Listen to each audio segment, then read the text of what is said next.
Hello, my friends. It's me. And it's time once more for another tale of something. This is from Reddit user That Green Bear. You know the one.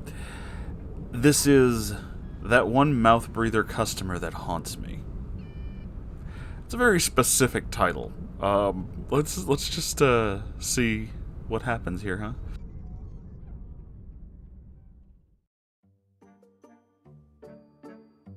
Hello, all. For better, there is no for worse. It's just better. I honestly don't have many more beard tales other than the very large, unfortunate nookie ones. I went cold turkey after that. Totally understandable, and I'm glad you don't have to deal with those people anymore. However, I've been working in tech support for close to 2 years now, and boy, the people I've come across. I've been racking my brain for some of these customers that will haunt me forever. From the junkies who are high as shit and try to outsmart you to help them unlock a stolen device, to the demented old people who have no idea what's happening no matter how many times you explain it. The tinfoil hats, aka the ones who think their TV is spying on them, aka the severely paranoid. The chronically rude and displeased, the majorly entitled Karens, and combinations thereof. And the majorly gross and disgusting ones. Including one, the neckbeard. Oh, fun. Let me set the scene. Your job, so my job, is to offer tech support through the phone.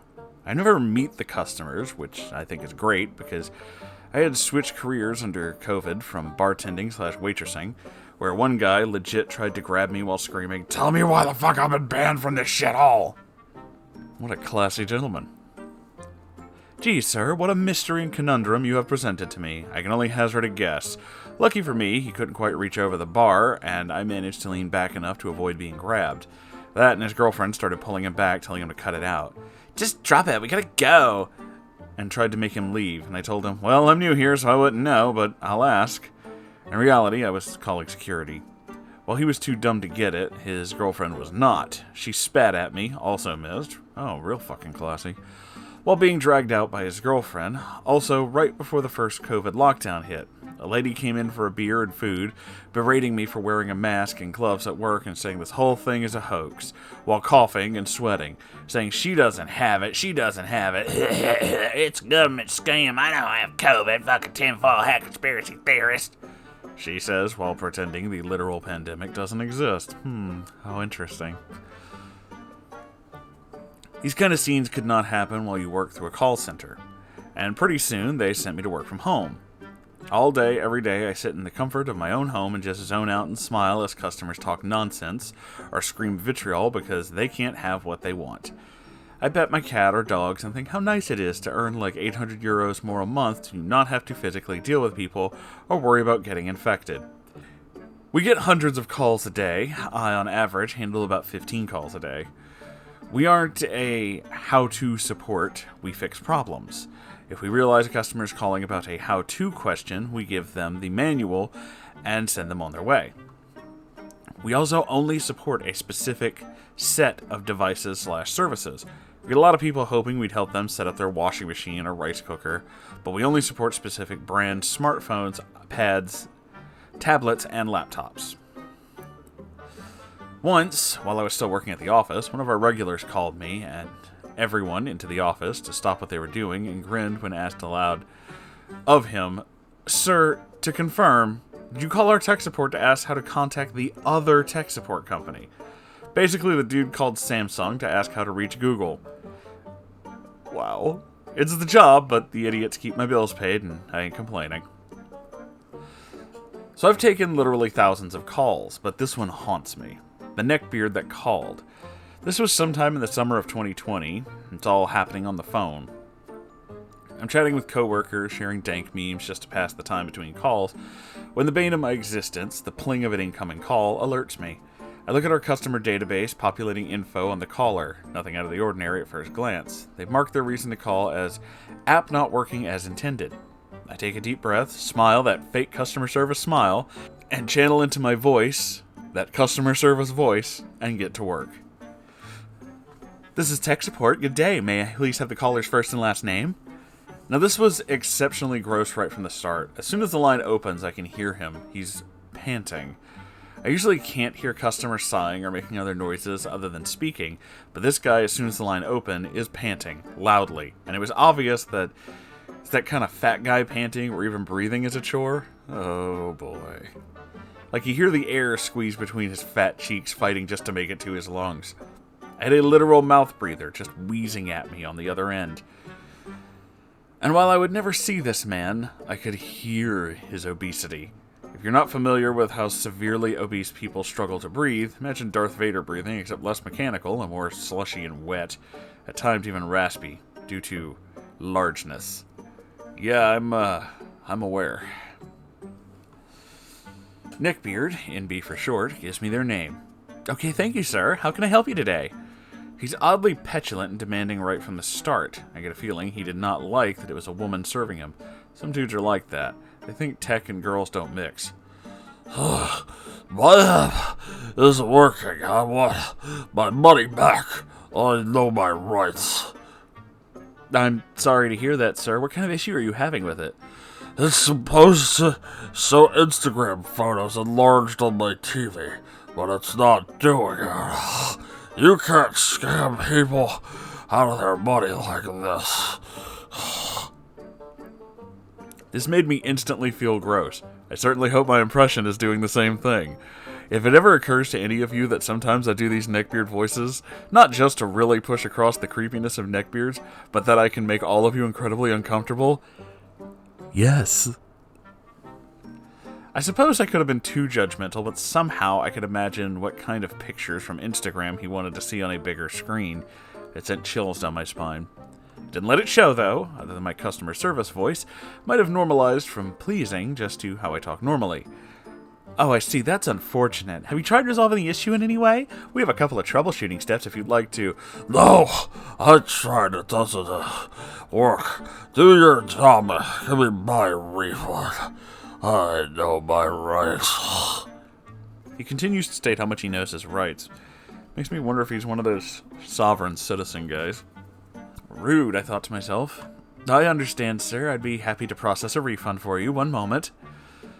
Now, if y'all feel I judged this piece of lard on the other end of the line a little too harshly, let me tell you what his purchase history looked like. He had said the golden word, refund. I navigated to his purchases and subscriptions, and it told me all I needed to know about this guy with his large wheezing self.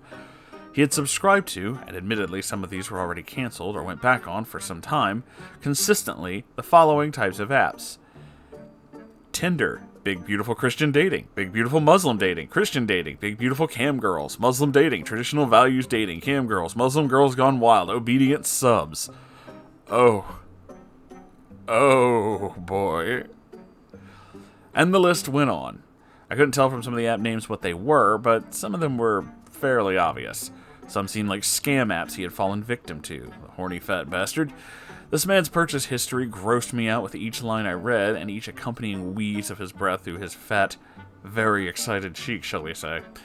I scrolled in stunned silence. It is the nastiest purchase history I've ever seen to date, and again, I've seen thousands. No Microsoft Office or ExpressVPN, no normal apps like that. Just nothing but apps that related to dating or looking at girls. The grossest list. The more I scrolled, the more he wheezed. I felt like I could both smell and see this Jabba-esque man through the phone. If I'd ever call an incel on minimal info alone, I'd pick this guy. I wanted to scream at him, what the hell is wrong with you? But I'm at work, and what difference would it have made? I stared in abject horror and wonder, pondering what this dude and his life were like, and how I never wanted to meet him.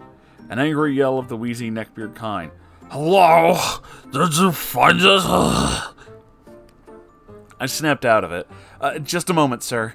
I found the Instagram on TV app and confirmed with him that that's the one and refunded him, then closed the call.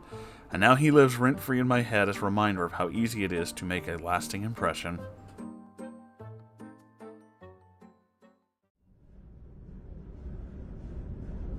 Well, that is certainly something. First off, I didn't know you worked in tech support. That's interesting.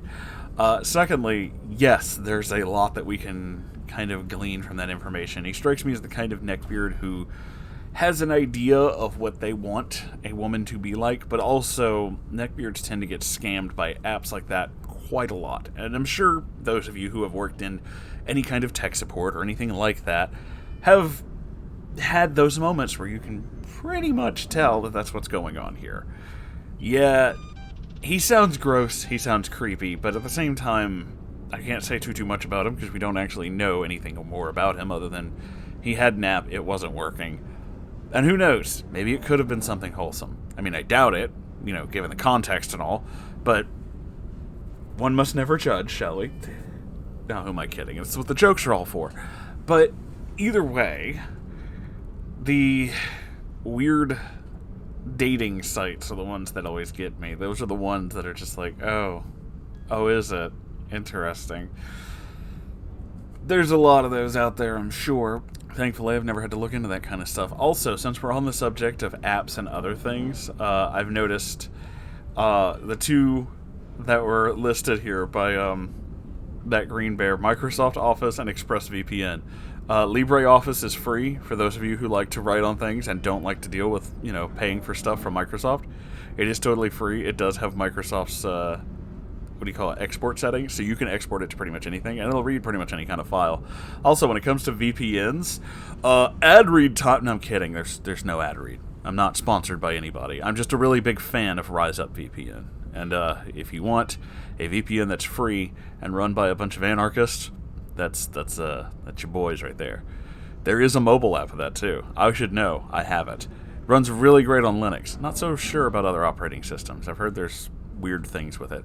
But either way, it works great on Android devices. I have those, if you'd like to check that out. If you don't, that's also fine too. Totally recommend them, though. They don't record anything, and unlike, your Express, your Nord, things like that, doesn't record your shit. They say they don't, but then somehow your internet service provider always seems to know what you're looking at. Fascinating. Doesn't really happen with Rise Up, though, just saying. Anyway, enough of me talking about things I use. Let's get back to this dude, this man, this beast. There is definitely a voice like that. You can kind of hear it. I've known neckbeards that sound like that. And since we're doing that, and since I did make the joke about how I do this just to be gross to all of you, I want you to refund my money. This video isn't even out yet. I'm recording it right now, and I can feel the revulsion through the internet. You're welcome, by the way. I'm in a mood tonight. Anyway, if you enjoyed this video and my terrible voice, you can like, comment, subscribe, all that good YouTube stuff. I have a Ko-Fi and a merch store. You could check those out. I'd appreciate it. If you can't, that's okay too. I have my own subreddit if you'd like to send me your own strange stories of things that have happened. They don't necessarily have to be neckbeard related, but, just anything. I like all kinds of weird tales from the internet. That would be r/Moonhorse Stories. And I do have my own Discord, and there is a live stream every Saturday. The links to all these things, and honestly more things, are in the description of this and every video. I'll see you in the next video, everyone. Goodbye!